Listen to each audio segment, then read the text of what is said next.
And now, please welcome Governor Matt Bevin of Kentucky, State Senator Gerald Malloy of South Carolina, and our moderator, Kevin Madden of Arnold Ventures.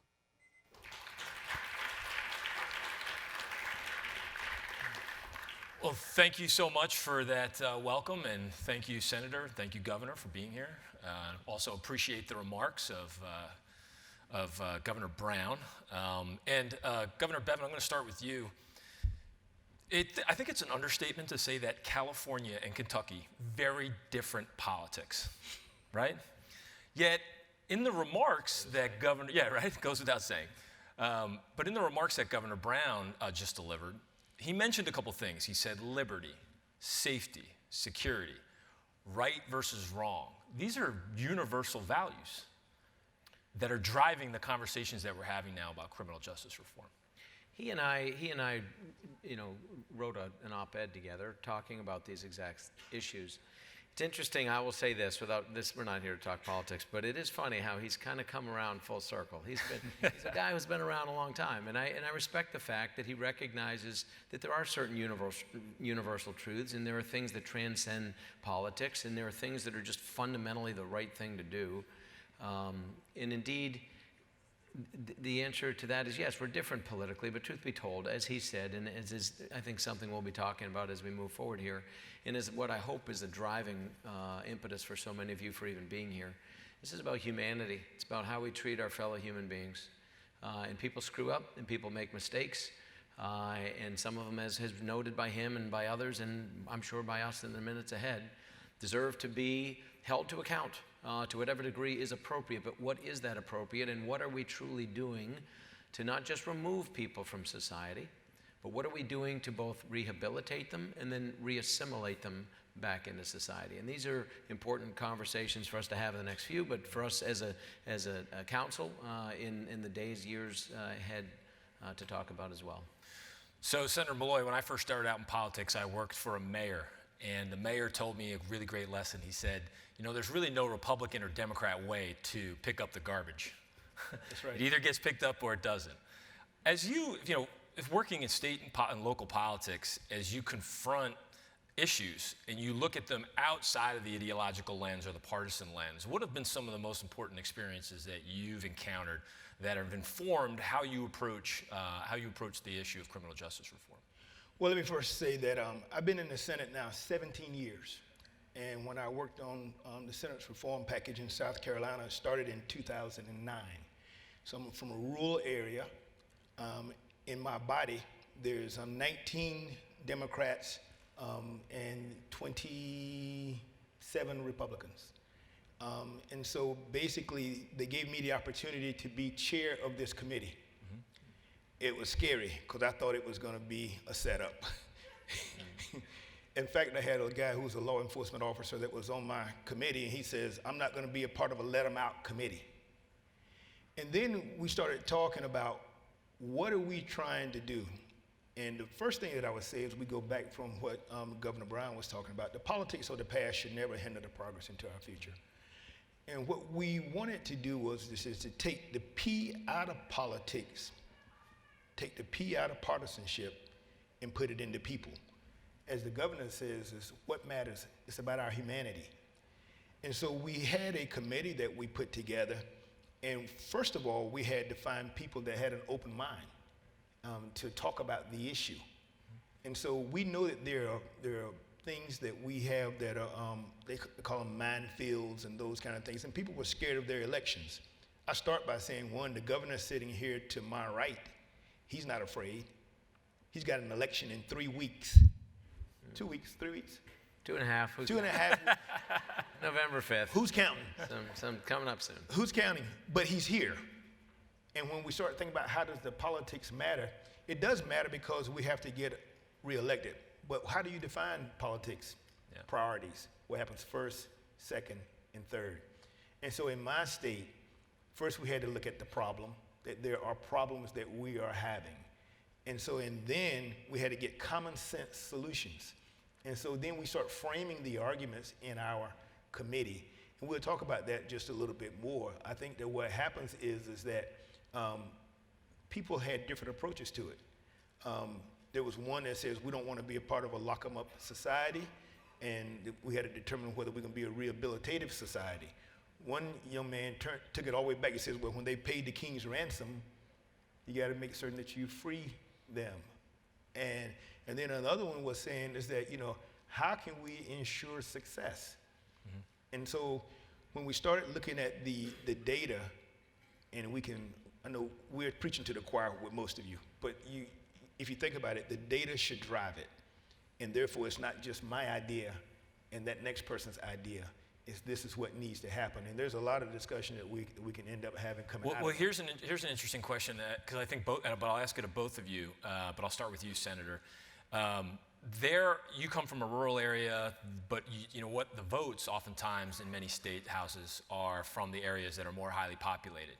Are there any differences? Like, what did you do to bridge the differences between those constituencies so that you built the sort of the data and the research and won the argument, so that when it came time to getting something through a state house or through a committee, that you had the votes? What were some of the lessons that you learned? So I take it back to the rural days. You got to plow the ground, fertilize it, then you just pray for rain.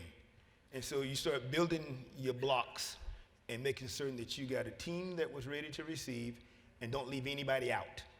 And so South Carolina, as you have seen, was probably one of the early states that did this reform package. I was in 2010. I ran into Ann Seymour outside. She says, but you brought in the victims. You brought in the victims. You brought everybody to the table, and everybody got something. And so now that we start looking at it and say, what happened? Why were you successful? Everybody got something. So I asked those that were the solicitors, I call them solicitors in our area, what do you want? So we got a problem in our system where for the serious and most serious crimes, we don't have any flexibility. Okay, you can have that. Okay, we don't have 35B in our state system so that we can have for cooperation. Okay, you can have that too. We got a lot of crimes that should be on the violent list and are not. So what are they? We found it out. 22 crimes was added to the violent list in South Carolina. It did not have a huge effect on the prison population. That's what the numbers were telling us. We gave it to them. And so we expanded the things for victims to add for restitution. I mean, there was a lot of things that happened. So if you look now, we hear some discussion about what happened with the crime bill of 1994. Well, a lot of people voted for it. Mm-hmm. Because they got pieces in there that they wanted. And so did I like my entire package? I did not like my entire package. But I got about 80% of what I wanted, and therefore it passed. And so therefore everybody got something. All the stakeholders were there. We went to the courts. We went to the bar. We went to the law enforcement community. We looked to the public defenders. So the 360 nonprofits, everybody had a seat at the table. And when we left, we had consensus. My bill, in 2010, before anyone was paying attention to it in a lot of areas, passed 100% in Senate. Yeah. And did not have a stop in the committee level. Governor, some similar experiences? Yeah, I mean, let me just say this. The comment you made is a true one, and several up here have talked about the fact that the reason things have not changed for so long and that things get log jammed and that so many of us are kindred spirits, even though we're at different ends of the political spectrum and we have different ideas about which should be the priorities, nonetheless, we all know generally the outcome that we'd like to see. The reason it does not change and has not historically changed is because too often there are people in office for whom getting reelected is the primary driver. And if there is no natural political constituency for something, it tends to be overlooked, it tends to be ignored. This is our responsibility as a government of and by and for the people. It is incumbent upon us to be an alternative to that. And just like the senator who, while he's been at it a bit longer, is in his first political job, this is the first political job I've ever had. I don't make decisions based on the political calculus. If I did, I'd be doing something political right now, 3 weeks before an election. I'm here because I have a passion for this. And the question I'll ask you, and at time I hope will allow us to dig into a bit more, every one of you came here because you want to see change. Every one of you, as we've noted, are kindred spirits in some respects. But the question I really would ask you sincerely is, how badly do you want to see change? I mean, how badly? Like, really how badly? What would you give up? What would you do different? what would you be willing to forego? Would you be willing to work yourself literally out of a job? That if you are successful in making transformative change, that you literally don't even have the job you have because it's not necessary. Because if you don't want it that badly, if we don't want it that badly, if we're not willing to be that bold, to have that level of conviction, to do that type of thing, we're going to be back at some iteration of this a few years down the road. There is incredible potential before us. That first panel I was telling some folks, that was outstanding. I mean, I found myself equally offended and excited by things I was hearing from people, and I'm sure everybody here did. I'm like, that's the biggest load of crap, or that's a really great point. And it was all in one panel. And that's awesome. That's the beauty of this. That is the greatness of the potential here with this CCJ. And you think about it, just look at us, literally, just look at us physically.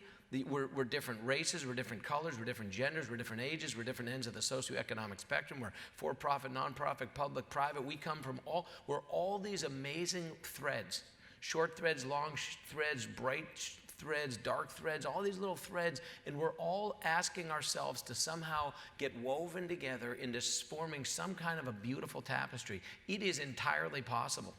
And Adam, I'm grateful to you for stepping up. I don't know where you are now. I think you're right there. I really am grateful to you because you too, we were talking about this. Your life is one that has prepared you for this. And this is our challenge here. We can have all the panels we want. We can talk about all we want. But if we don't start to elect men and women who will be bold and stop making decisions based on whether they get reelected, things are not going to change. And if you don't, and I mean this sincerely, if some of you are not among those men and women that will step up, this is a crappy, crappy job. I'm guessing yours probably is too. That said, I'm grateful for it, and I'm running to do it again because it affords us the ability to have these conversations, to speak truth to power, to stand in the gap, to use the bully pulpit, whatever it looks like, to be transformative in a way that America desperately needs, because for generations we've been doing the same thing and it's not working well. So this is our job. This is what we're here for. It's very well said, and I think one of the things that, you look at an audience like this, and they're all advocates. They want to learn the best practices for how we win these big debates. But the thing about politicians that I've learned, having worked with them for a long time, is they like their jobs and they want to keep them. And what are some of the stories, some anecdotes, or some lessons that you have about communicating the political benefits of not only voting for this, but championing it and communicating to constituencies about the importance of it and how it's going to have the overall positive impact on their communities? You were kind enough to sort of re-ask me the same question you asked me the first time, since I clearly didn't answer it. And that's good. And it was very awesome how you did that. But because I really didn't touch on what the senator did, which is what kind of similar situation we had with building a coalition. And I think that's the key. Here's the bottom line. We're all human beings. We're all created in the likeness of God.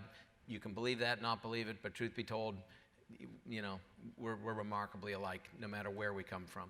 And to that end, if we focus on the humanity, we focus on the commonality, and if we indeed build coalitions based on that, and be willing to just be offended by and disagree with people on certain issues, but find the common ground, and let's take baby steps. You made a comment, and I was struck by this.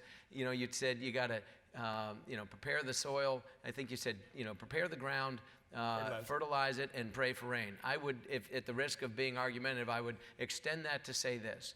The first is cultivation. That's preparing the ground. Right. Fertilization. But then in addition to the cultivation and fertilization, instead of praying for rain, this is the point of the CCJ, is irrigation. Mm-hmm. Let's be proactive. Let's not just pray for rain. Let's get out there and lay some pipes in there. Let's find a water source. Let's get that water to the fields. So let's do have cultivation. Let's do have fertilization.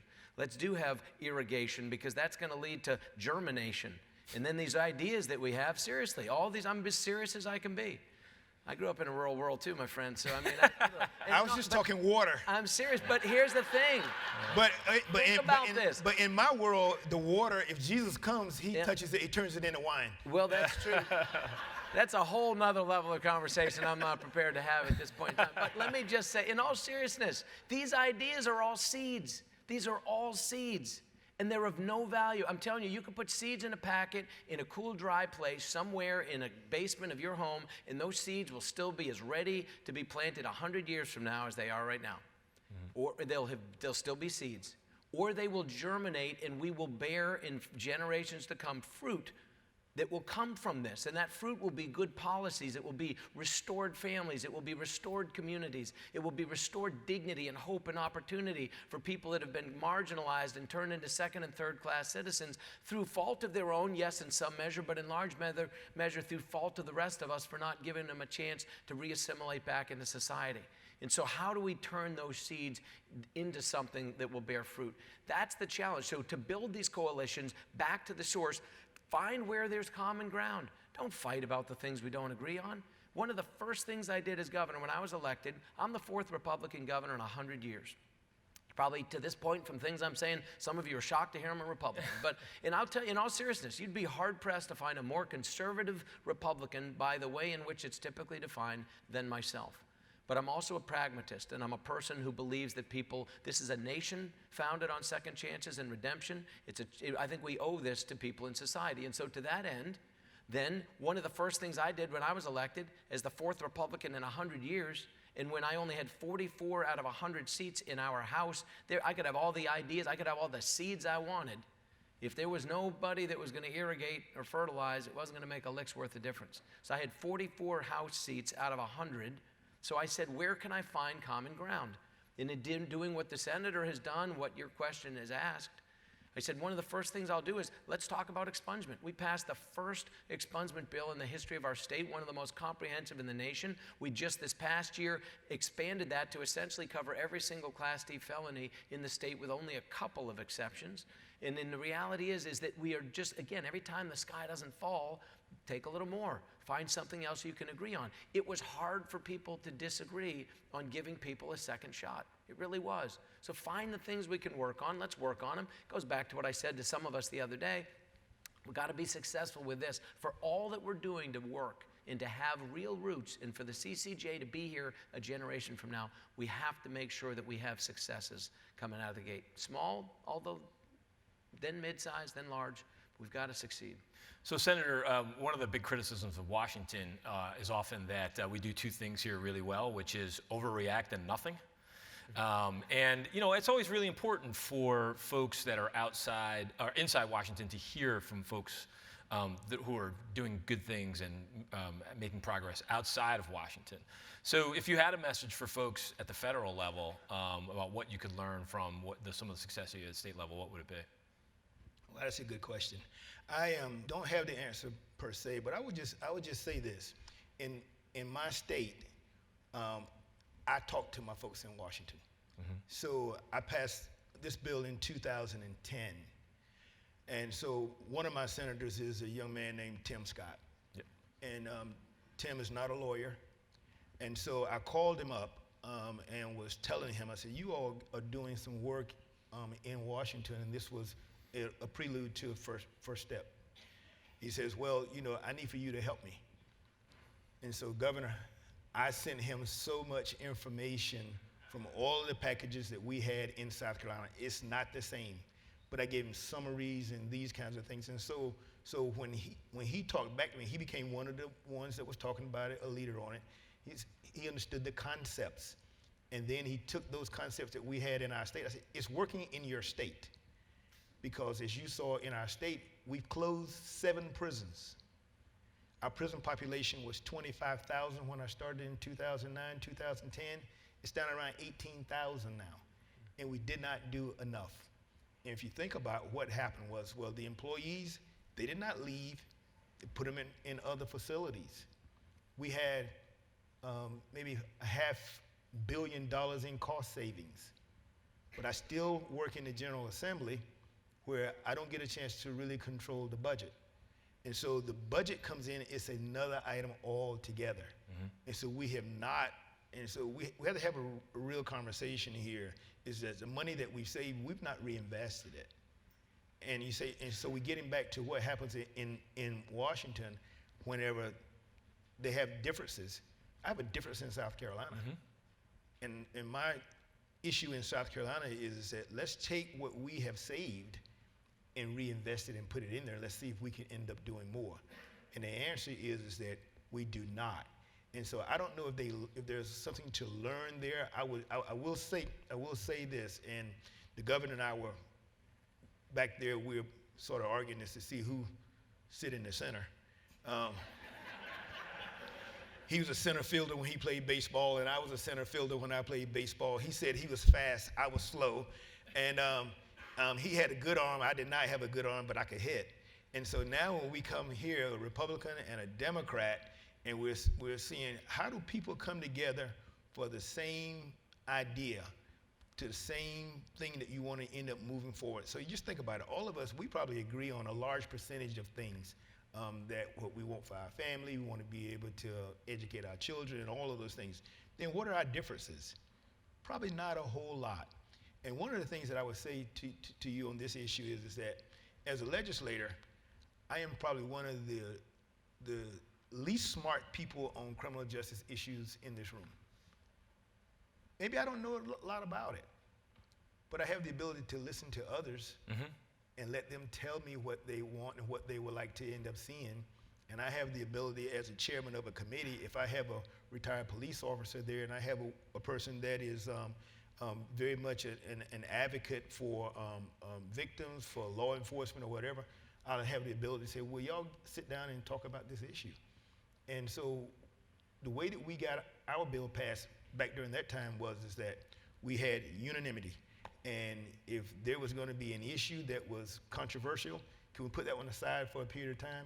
And we put everything together. So this is what we think that we can end up passing. Why do we do it? The baseball analogy, you miss every pitch you don't swing at. That's a great point. And that's why you get in the game. You get in the game so you can end up making a difference. Why do I do this, Governor? Because I don't want the next guy in my town to do it right now. This is a place in time. We get an opportunity. And this time is, for me in this bill particularly, it's been 9 years. I've tried it again since then. I didn't make it.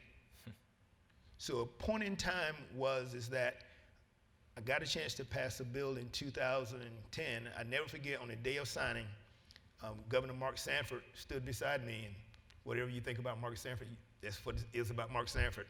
But what he told me was, he said, this is the most important piece of legislation that I've signed during my tenure, but you won't know the real answer for it for 20 years. And so come now, about a year and a half ago, I tried a second chance at sentence reform. I was working with Pew. They came in, they had a new way of doing things. They went out into the community, they talked to the law enforcement officers, they talked to the solicitors. We had a second look provision in my bill. We had 65% for 85% parole eligible in our bill to knock it down to 65%. When we got it out of the committee, those folks that they were talking to came in and says no. So Mark Sanford was the governor during the time that I passed my bill. Henry McMaster is my governor now. He's a former attorney general. He was running for re-election. He could have stood it, but we didn't get an opportunity for it because there was a time whenever it was said, when a person gets sentenced, I need to be able to put a time on the calendar, a date on the calendar, and that's when I want to see them out. And the next person came in and says, well, there's a contract between the victim and the sentence, and we don't have to have the victim to end up coming back. But isn't our society larger than that? And so I think that, obviously without hogging up the time, is that it's a greater picture than any one of us or any one different group. It is about what you're doing for your entire state. And I think that when we come together and put a package together, we have to have people that's going to end up putting the people of their state first. And we have a small state. We got 5 million people. And in South Carolina, we don't want to be the first of everything bad and the last of everything good. And so we have an opportunity. When you have opportunities, you got to end up moving them forward, and you got to put your politics aside. Well, you mentioned one specific issue, and then Governor also mentioned expungement earlier. You mentioned second look. And then expungement. Those are two areas. Are there other areas like that that you think are ripe for progress? Because one of the important things in any reform movement is momentum and demonstrating success. Are there some? Yeah, there's some other. Yeah, examples. I mean, let me tell you. Here's the thing, and you touched on this, Senator. I mean, You get 100% of what you don't ask for, number one. Number two, it takes leadership. It takes people to take points. Somebody's got to step out, get their teeth kicked in. Trust me, even on expungement, this may be a shocker, but where do you suppose most of the opposition came to the expungement? It came from within my own ranks, my own party. It's like, seriously, that's what you're going to go with? But here's the reality. It was the right thing to do, and in the end, we overwhelmingly were able to get this thing moved through. So, but that wasn't it. I mean, we've done a number of things. I would encourage you to go. One of the first things I did is to gather together about 24 folks. It ranged, from about 23 to 27 people. A couple people had to come and go. It was called the Criminal Justice Policy Advisory Council. I forget what the A stood for. But it was the CJPAC, and basically what it was a group of folks exactly like yourselves. It was a subset of people from prosecutors to faith-based people to victims' rights advocates to judges to elected officials to what have you. Whole group of folks who cared about this from one way or the other. We put this group together and had a working session for over the course of a year, but not just to come up with seeds, but then to figure out how we were going to plant them. That then resulted in a piece of legislation that I can make sure, Adam, is available, that we can push out for people to look at. It's not, there's nothing in it that's, groundbreaking necessarily, but some of it was. But what we did is ultimately figured, okay, where can we start to plant these seeds? Out of this CJPAC, we broke people into 7 categories. These 7 categories included the things that have been talked about and others as well. And instead of letting everybody discuss all of them, we broke people into groups of 3 or 4. We said, which are your top things you care the most about? This is what I would advise this group as we move forward. We got to prioritize. If you chase 2 rabbits, you don't catch either one of them. So narrow down, what rabbits we're going to chase. And if you have multiple rabbits, then divide and conquer and assign teams to each rabbit. And we did this with 7 things that we thought mattered, from sentencing to, recidivism to, once people are out, to sentencing, I guess I said that, whatever. The issues that we're talking about. Everything that people care about, parole, all of these 7 categories. We said, what are your top priorities? You focus on that, and then we had groups of 3 or 4. Those groups worked for months, brought their ideas forward, and then collectively, we decided which among them could make their way through the legislative process. And the net result of that is that we got way more done than people ever thought we could have. And yet there are still many more. But I've continued each single year. We've come back, and I continue. I'm not going to wait any period of time. I don't assume that I'm not going to get hit by a bus or that there's any guarantee. Keep your foot on the gas, and we need to. As people who are paying for all this, as taxpayers, as voices, we need to keep our foot on the gas. Demand change because it's not working. I did other simple things like just taking off of forms and state forms. Every state form now no longer requires you to say you were a felon or not. It's still going to come up in a course of conversation. You're still going to do background checks. Got rid of that licensing. You used to not be able to cut hair in Kentucky. You used to need to, first of all, you'd have to get a license to braid hair. Really? Seriously, do you go back for the 2nd and 3rd bad weave? Really? Does anybody? Really? Do you go back for the 3rd bad haircut? Really? It sort of regulates itself a little bit, I think, the process. But that said, maybe you do, but but I don't know anybody who does. That said, the point being is, do we need that much government? And then why, interestingly, in Kentucky, you could, if you were formally convicted of a felony, you could become a lawyer, but you could not become a barber, or a plumber, or an electrician, or a what have you. So we've gotten rid of all of that. You now can you're not automatically going to become a licensed whatever, but you're as eligible as the next person to pursue that. These are simple things. I would encourage you, take a look at what we've done in Kentucky in the last several years. We've made more progress than any state, trying to catch up with others that have been ahead of us.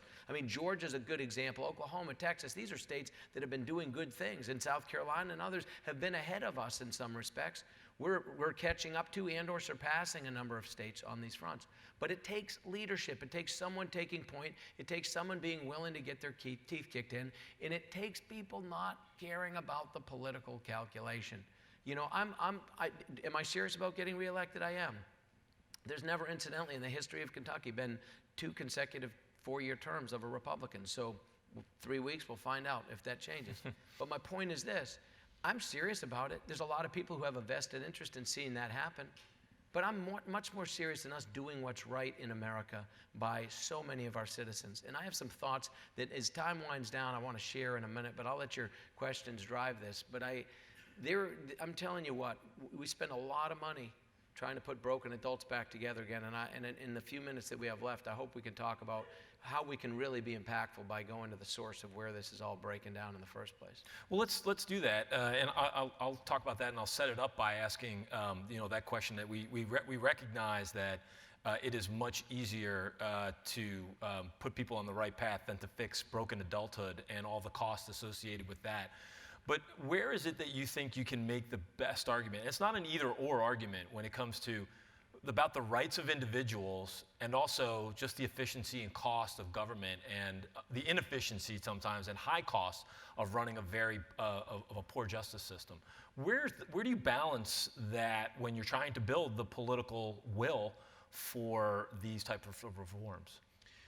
Well, I think first, you got to look at and recognize what our differences are and the way that we are alike. So in the committee that I serve on, that I happen to be chair, one of the things I did in the beginning was I got our committee together. How many of you ever been to Charleston, South Carolina? Okay. So there's a young man in the Senate. He owns a boat company in Charleston.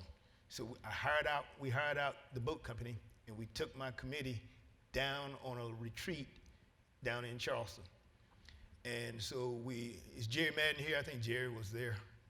We all got in a room, we brought the experts in, and then we went out on the boat and we started talking about So it's just more relationship building. It's all relationship building because you're getting trust between you and your colleagues that are on your committee. Can I ask you a question on that? How do you confront oftentimes in the partisan arena where Republicans and Democrats question each other's intentions on this, which is like they don't really believe in this. They're doing it because they want to sort of gloss over their past history of wrongs on this, or they don't really care about this. All they want to do is sort of feed some political constituency, Sure. the type of legislation they think they want.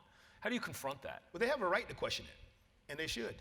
That does not make them right. Right.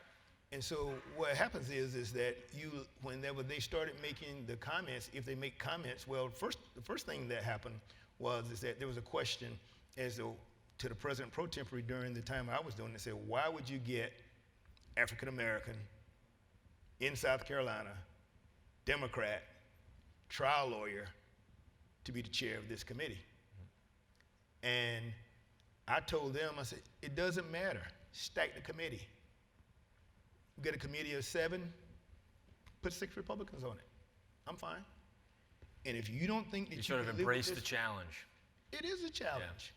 Yeah. That's what it is. And so you get a chance to put in a bill what you want, and if you can get the votes, that's how you pass legislation. It's not how you count, heads or ears. You can count heads or count ears and divide by 2. You're just trying to get the votes. That's right. And so I think that what happens is that how do you work with them? You find out what you have in common. And so I'll call his name. Jakey Knotts was a law enforcement officer who did not want to be on the committee because he thought he was going to let people get let out. Well, I put him in charge of the geriatric portion of the bill. And he went to a prison. And he saw that there was some inmates there, as he said, Gerald, some of those people there, they're in like comas. And we're paying for that? I said, yeah. He goes, they don't have a right to die with dignity? Senator, there's a way that you can draft a provision, and if you would have let the correctional officer or the warden petition the court, you can get them out. I think that we can put that provision in our bill. I drafted it up. At the end of the day, let me just say this. Truth matters. Cut to the heart of this. I mean, the truth matters. Talk about the truth. Talk about the humanity of this. And this is what you're saying. People have to see things with their own eyes. You mentioned at the very first thing you said when you got up here, Adam, you talked about the proposition under which this whole thing was set up. That was the word you used. And it made pop into my mind the opening words of founding documents in this country, that this nation was founded under the proposition that all men are created equal. And here's what we're talking about is a system that while indeed all men are created equal, any amount of life circumstances, any amount of personal decisions start to create a separation among us so that now the outcomes that we get as a result of this are not equal. And the question is how, in a world of unequal people who all started out equally, but through a variety of reasons of their own choosing and not, have become unequal, how do we make sure that government doesn't exacerbate that inequality? That's really what the proposition we're trying to figure out is. And I would say this, on all of these fronts, what's the source cause of this? I mean, this is something, again, if you don't remember anything else that I say, and the reason I'm here is that I care about this. This is not a game to me. I'm not into this. I never took a political science course in my life. I'm a business guy. I'm a former military officer. I'm a father of 9 children. I got plenty. My kids are between 20 and 9. I've got plenty to do. I've got plenty to do. I'm as serious. But if you look at my family, I've got black kids, white kids, boy kids, girl kids, older kids, younger kids. My family is a little microcosm of the United States of America. And I love my family. And I love this country. This isn't a game. How this happened, when we talk about the First Step Act, there were a couple other people maybe in this room. Mark, you were one of them. There were a handful of us that were in the White House, the very first meeting that the president ever had on this topic. And the point we were trying to make to him was that this matters. And Attorney General Sessions, who was sitting across the table from me and next to the president, was a little more skeptical than some, and I don't mean to call him out, he just was, and he was unapologetic about that. And there were varying degrees of skepticism, but there were people in the room who cared. And I'll tell you this, and I say this because I'm telling you, one of them was supposed to be on this panel. That First Step Act wouldn't have happened without Mike Lee. Senator Mike Lee would not have happened. He was dogged in making sure that this did not die in the Senate, but additionally, there's not a chance it would have happened without Jared Kushner. Not a chance. That guy from day one was the person who was in the president's ear repeatedly, making sure he was bringing people together. And to your point, this is how it happens. You've got to build rapport, but you have to be dogged and don't give up if it's the right thing to do.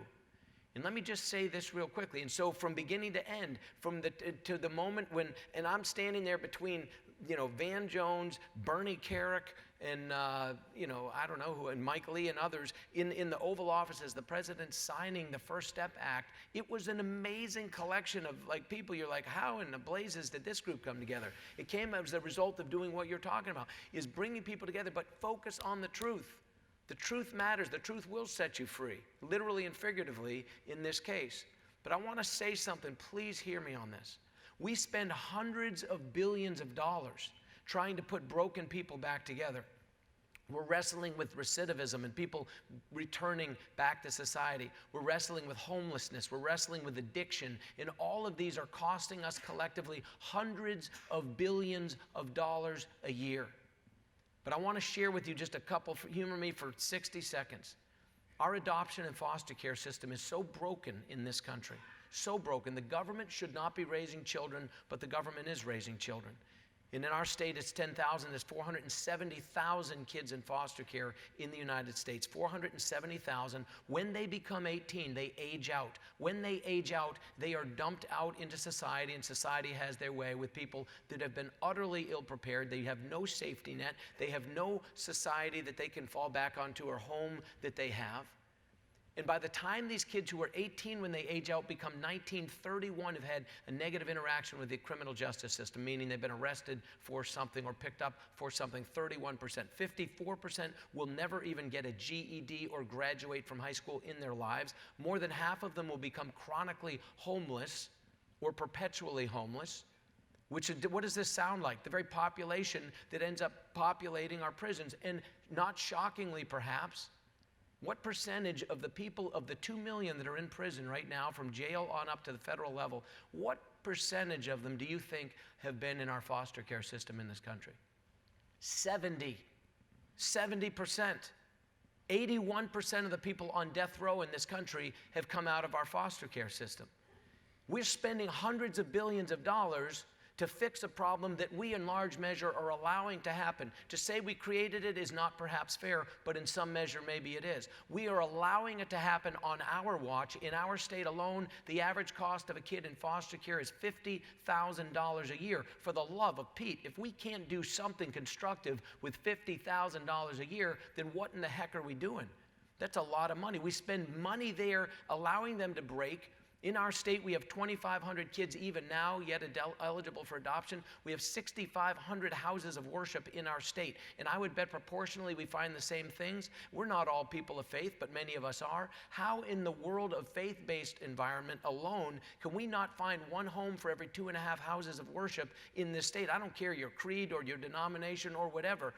You're going in every week and getting some variation of being the hands and feet of Christ or being your brother's keeper or looking out for widows and orphans. How can we not find one home for every 2.5 houses of worship to put our arms around these kids? There is no perfect home. I didn't grow up in one. I'm not raising my kids in one. But the reality is we know statistically, and for women in particular who age out, it is almost a statistical given. They will be trafficked. They will be abused. Their children will be born into poverty, and this cycle will continue. This is unacceptable. Unacceptable. And until we're serious about this, and until we put an ounce of prevention and a whole lot more, we're going to have pounds and pounds full of things that we're going to struggle to cure. And we've got to be smart about this. And I hope coming out of this CCJ is some understanding, and this is in a conversation I'm having with the White House as well as with other governors, that if we're serious about this, we're going to address root causes because it is a vicious and virtuous cycle. It really is. So thank you for hearing me on that. Very powerful message. Senator Malloy, Governor Bevin, thank you so much for joining us. This was a fantastic discussion. Really appreciate your time. Thank you to the audience as well. Thank you, sir. Appreciate you. Thank you.